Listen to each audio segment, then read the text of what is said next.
જય શ્રી કૃષ્ણ મિત્રો, આજે હું તમને શ્રી કૃષ્ણ ભગવાન અને કુંભારની અનમોલ વાર્તા કહેવા માંગુ છું. ધ્યાનથી સાંભળજો. એક દિવસ યશોદા મૈયા શ્રી કૃષ્ણ ભગવાનની ફરિયાદોથી કંટાળીને તેમની પાછળ લાકડી લઈને ભાગ્યા. શ્રી કૃષ્ણ ભગવાને જ્યારે જોયું કે તેમની માતા ગુસ્સામાં છે, ત્યારે તે પણ પોતાનો બચાવ કરવા ભાગ્યા. તે એક કુંભારના ઘર તરફ દોડ્યા. કુંભાર પોતાના માટીના વાસણો બનાવવામાં વ્યસ્ત હતા. પણ જ્યારે કુંભારે શ્રી કૃષ્ણ ભગવાનને જોયા ત્યારે તે ખૂબ જ ખુશ થયા, કારણ કે કુંભાર જાણતા હતા કે શ્રી કૃષ્ણ એક પરમ ભગવાન છે. પછી શ્રી કૃષ્ણ ભગવાને કુંભારને કહ્યું કે કુંભારજી, આજે મારી માતા મારા ઉપર નારાજ છે અને મારી પાછળ લાકડી લઈને આવી રહી છે. ભાઈ, મને ક્યાંક છુપાવો.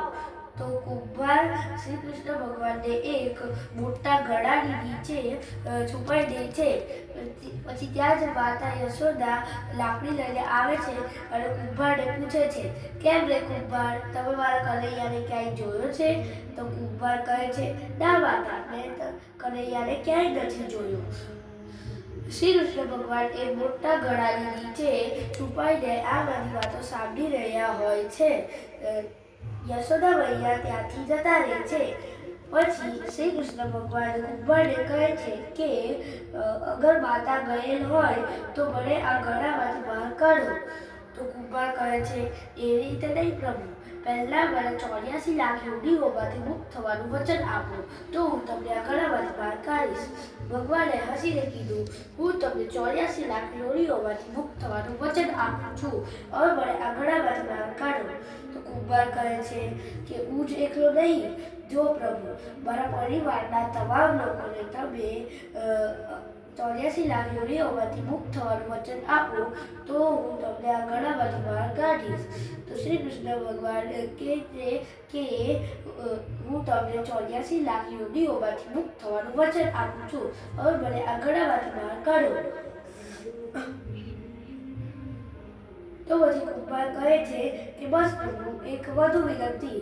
અગર આ વિનંતીને તમે પૂરું કરવાનું વચન આપશો તો હું તમને આ ઘડામાંથી બહાર કાઢીશ. તો શ્રી કૃષ્ણ ભગવાન કહે છે કે એ પણ કહી દો, તમને શું જોવે છે?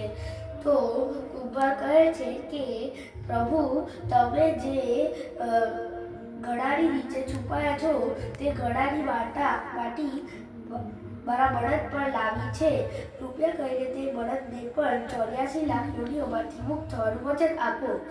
શ્રી કૃષ્ણ ભગવાને તેમના પ્રેમથી પ્રસન્ન થઈને તે બળદને 84 લાખ યોગીઓમાંથી મુક્ત થવાનું વચન આપ્યું.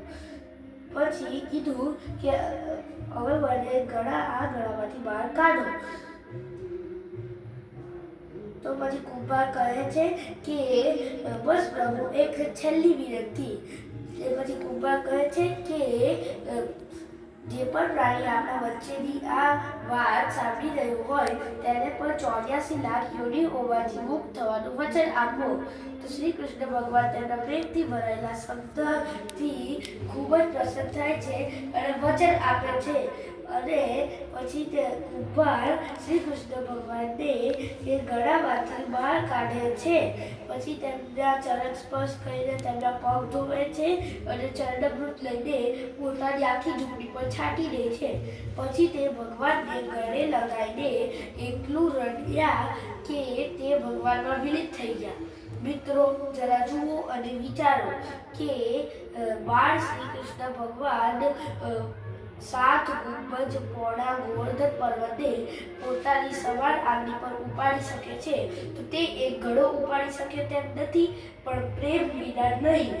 વ્યક્તિ ગમે તેટલા ત્યાગ કરે, કર્મકાંડ કરે, ગમે તેટલા દાન કરે, ગમે તેટલી ભક્તિ કરે, પણ જ્યાં સુધી મનમાં પ્રાણીઓ પ્રત્યે પ્રેમ ન હોય ત્યાં સુધી શ્રી કૃષ્ણ ભગવાન પ્રાપ્ત થતા નથી.